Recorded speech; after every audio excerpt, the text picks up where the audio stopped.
नवेम्बर 16 तारिख होउछि जातीय प्रेस दिवस। एही दिवस को सारा देश और राज्य रे पालन करा जाउथबा बेले रविवार देवगढ़ जिले में मध्य पालित हो जाइछि।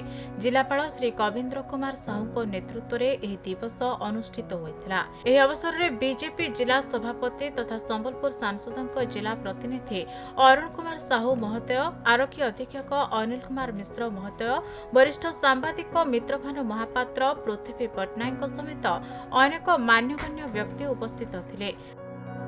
तेबे गणतंत्रर चतुर्थ स्तंभ कहूथबा सांबादिक मानकु सुरक्षा एवं सांबादिक माने खबर संग्रह करबा बेले किपरि निजस्व दक्षता हासिल करी खबर प्रसारण करिथांते से विषय रे संपूर्ण विवरणी प्रदान करथिले।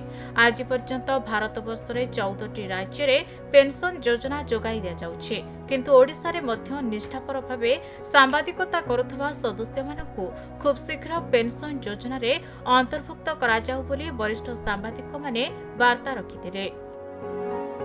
एहासह सांबादिक माने खबर संग्रह करबा समय आक्रमणर शिकार हेउथबा जोगो एक सांबादिक सुरक्षा बिल पारित करा जाउ बोली राज्य सरकार को अनुरोध करथिले। जिला स्तरीय प्रेस दिवस पालन करागला। एथिरे विभिन्न वक्ता माने मंतव्य रखिथिले जे केमिति भाबरे मिथ्या बा भ्रमात्मक संवादपत्र परिवेशन रे रोक लगैले सांबादिक मानकर गुरुत्व बढ़िबो ए संपर्क रे विभिन्न वक्ता माने निजर मंतव्य रखिथिले। निश्चित भाव में मुझे कहबी जे सांबादिक माने सत्य संवाद परिवेशन करंतु, निर्भीक हुंतु, साहसर सहित संवाद छपेबारे केबे भी कुंठाबोध करंतु नहीं, का द्वारा प्रभावित हुंतु नहीं।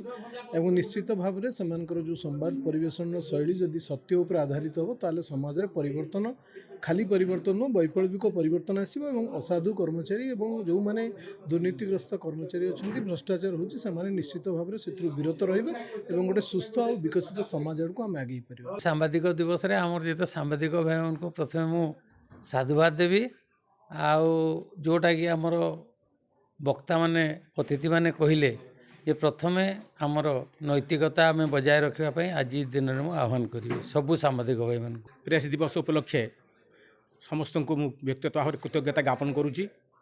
समाज को नैतिक सत् मार्ग परिचालन करने सांबादिक भूमिका गुरुत्वपूर्ण थिबा बेले वर्तमान परिस्थिति रे बेले बेले संवादपत्र को कंठरोधिकार कर दिया होची, जहाँकि कंठरोध करवा उचित नुहे।